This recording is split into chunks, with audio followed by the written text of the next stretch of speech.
The Age of Jackson. Andrew Jackson was a man of many contradictions. Although he had little formal education, Adams called him a barbarian who could not write a sentence of grammar. Jackson was capable of genuine eloquence in his public statements. He was a self-proclaimed champion of the common man, but his vision of democracy excluded any role for Indians, who he believed should be pushed west of the Mississippi River, and African Americans, who should remain as slaves or be freed and sent abroad. Although he rose from modest beginnings on the South Carolina frontier to become one of the richest men in Tennessee, he had an abiding suspicion of banks and paper money, and he shared the fears of many Americans that the market revolution was a source of moral decay rather than progress. A strong nationalist, Jackson nonetheless believed that the states, not Washington, D.C., should be the focal point of governmental activity. He opposed federal efforts to shape the economy or interfere in individuals' private lives. The party system. By the time of Jackson's presidency, politics had become more than a series of political contests.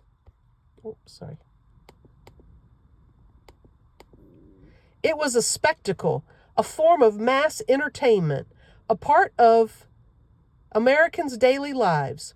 Every year witnessed elections to some office, local, state, or national, and millions took part in the parades and rallies organized by the parties. Politicians were popular heroes. Sorry, I got to change pages. Politicians were popular heroes with mass followings and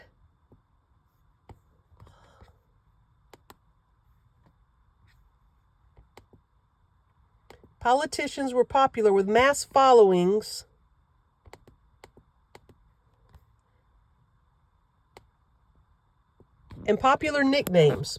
Jackson was Old Hickory, Clay Harry of the West, and Van Buren the Little Magician.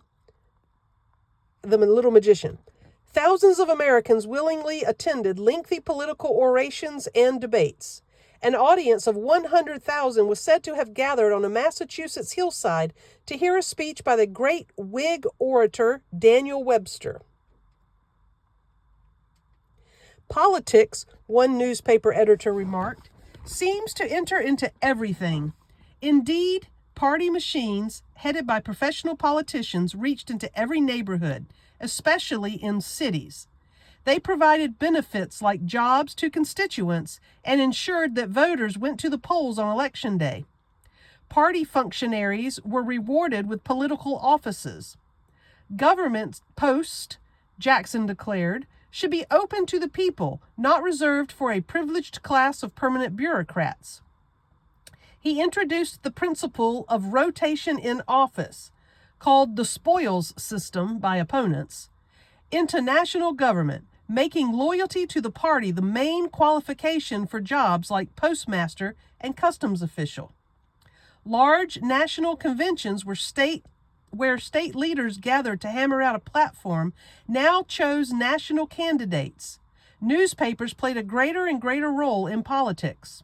Nearly 400 were published in 1830, compared to 90 in 1790. Every significant town, it seemed, had its Democratic and Whig papers whose job was not so much to report the news as to present the party's position on issues of the day. Jackson's kitchen cabinet, an informal group of advisors who helped to write his speeches and supervise communication between the White House and local party officials, mostly consisted of newspaper editors. Democrats and Whigs. There was more to party politics, however, than spectacle and organization. Jacksonian politics revolved around issues spawned by the market revolution and the continuing tension between national and sectional loyalties. The central elements of political debate were the government's stance towards banks, tariffs, currency, and international improvements, and the balance of power between national and local authority. Although both parties were coalitions of groups with varied, sometimes contradictory approaches to the issue of the day, The market revolution did much to determine their views and makeup. Democrats tended to be alarmed by the widening gap between social classes. They warned the non-producers, who were banks, merchants, and speculators. They warned the non-producers were seeking to use connections with government to enhance their wealth to the disadvantage of the producing class, or farmers, artisans, and laborers. They believe the government should adopt a hands-off attitude toward the economy and not give special favors to entrenched economic interests. Let me move the page. Hang on.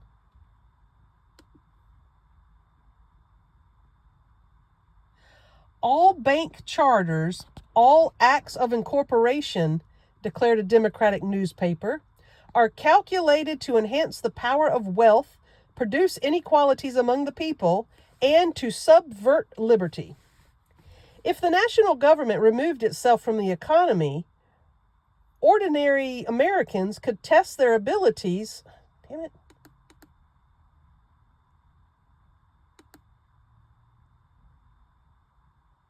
Sorry. If the national government removed itself from the economy, ordinary Americans could test their abilities in the fair competition of the self-regulating market. The Democratic Party attracted aspiring entrepreneurs who resented the government aid to established businesses, as well as large numbers of farmers and city working men suspicious of new corporate enterprises. Poorer farming regions, isolated from markets like the lower Northwest and the southern backcountry, tended to vote Democratic.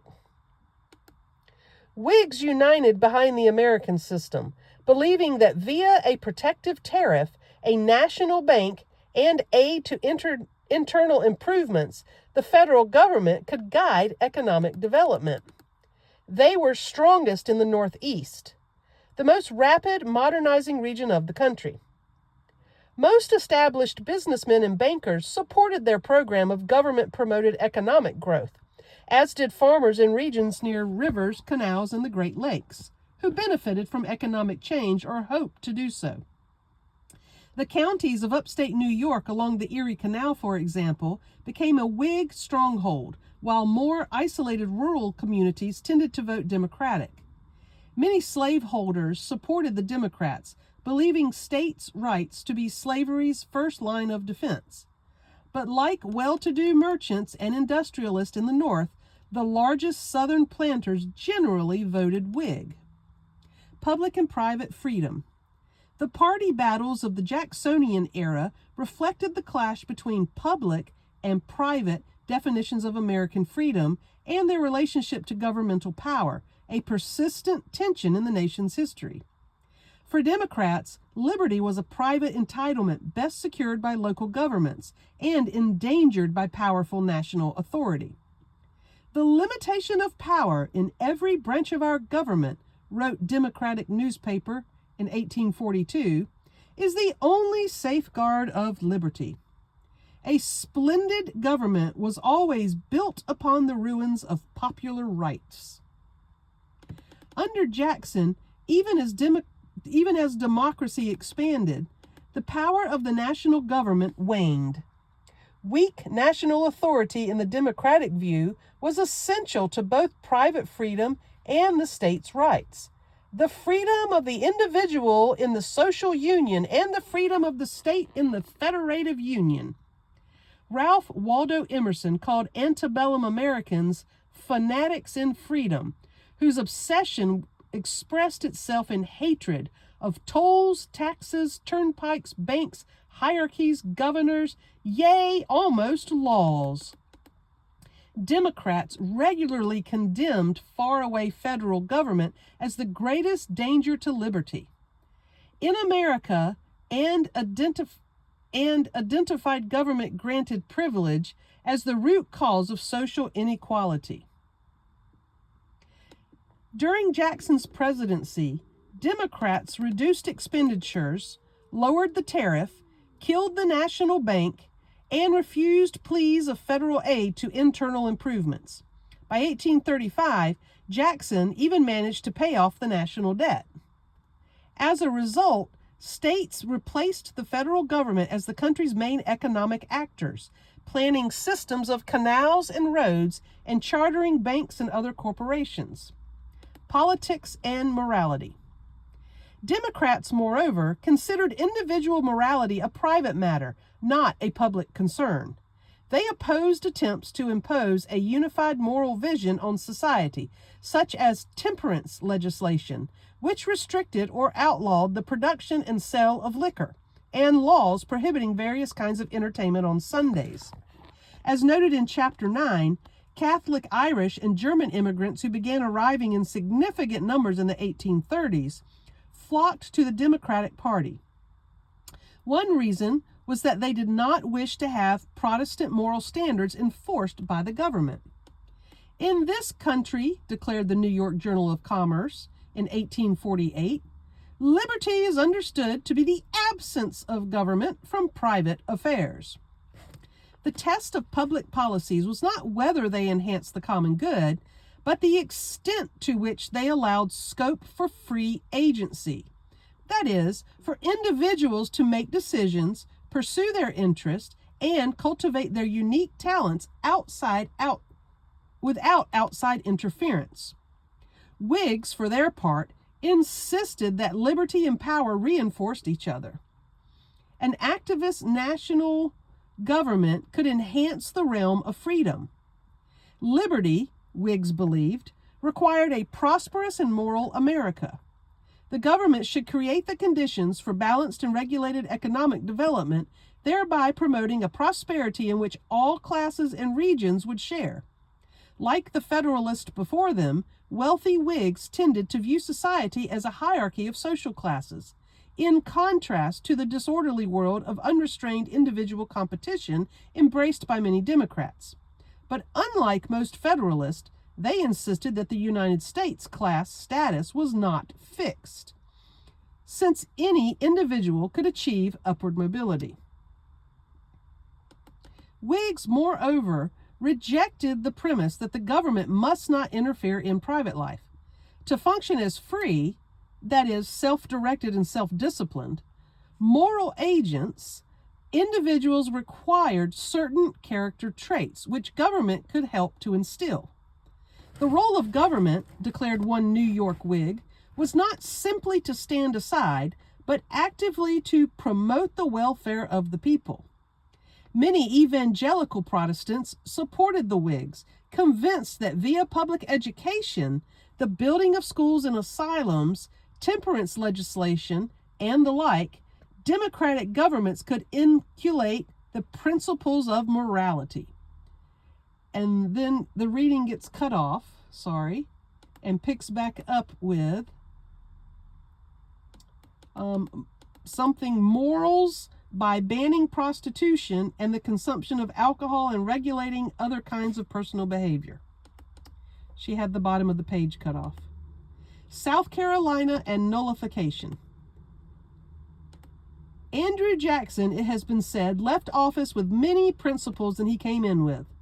Elected as a military hero backed by efficient party machinery, he was soon forced to define his stance on public issues. Despite his commitment to states' rights, Jackson's first term was dominated by a battle to uphold the supremacy of federal over state law. The tariff of 1828, which raised taxes on imported manufactured goods made of wool, as well as on raw materials like iron, had aroused considerable opposition in the South, nowhere more than in South Carolina, where it was called the Tariff of Abominations. The state's leaders no longer believed it possible or desirable to compete with the North in industrial development. Insisting that the tariff on imported manufactured goods raised the prices paid by Southern consumers to benefit the North, the legislature threatened to nullify it, that is, declare it null and void within their state. The state with the largest proportion of slaves in its population, 55% in 1830, South Carolina, was controlled by a tightly knit group of large planters. They maintained their grip on power by a state constitution that gave plantation counties far greater representation in the legislature than their population warranted, as well as through high property qualifications for office holders. They had been thoroughly alarmed by the Mississippi crisis and by the steady strengthening of national authority by John Marshall's Supreme Court. Behind their economic complaints against the tariff lay the conviction that the federal government must be weakened lest it one day take action against slavery. Calhoun's political theory. John C. Calhoun soon emerged as the leading theorist on nullification. As the South began to fall behind the rest of the country in population, Calhoun had evolved from the nationalist of 1812 into a powerful defender of Southern sectionalism. Having been elected vice president in 1828, Calhoun at first remained behind the scenes, secretly drafting the Exposition and Protest, in which the South Carolina legislature justified nullification. The document drew on the arguments in the Virginia and Kentucky resolutions of 1798. The national government, Calhoun insisted, had been created by an agreement among sovereign states, each of which retained the right to prevent the enforcement within its borders of acts of Congress that exceeded the powers specifically spelled out in the Constitution. And this gets cut off, but it starts almost from the beginning of Jackson's term, Calhoun's influence, and then it gets cut off to start the next sentence. One incident that helped set Jackson against Calhoun occurred a few weeks after the inauguration. Led by Calhoun's wife, Floride, Washington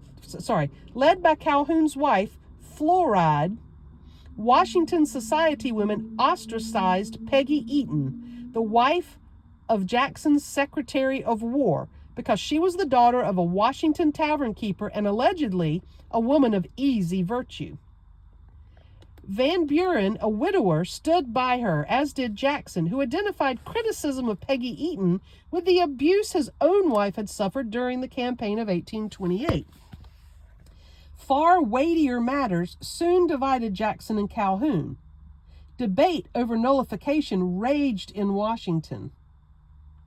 In a memorable exchange in the Senate in January 1830 that came to be known as the Webster-Hayne debate, Daniel Webster responded to South Carolina Senator Robert Hayne, a disciple of Calhoun. "The people, not the states," declared Webster, "created the Constitution, making the federal government sovereign." He called nullification illegal, unconstitutional, and treasonous. Webster's ending was widely held throughout the country. Quote, "Liberty and union, now and forever, one and inseparable." A few weeks later, at a White House dinner, Jackson delivered a toast while fixing his gaze on Calhoun. Quote, "Our federal union, it must be preserved." Calhoun's reply came immediately.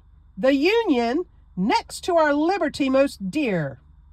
By 1831, Calhoun had publicly emerged as the leading theorist of states' rights. The nullification crisis. Nullification was not a purely sectional issue. South Carolina stood alone during the nullification crisis, and several southern states passed resolutions condemning its action.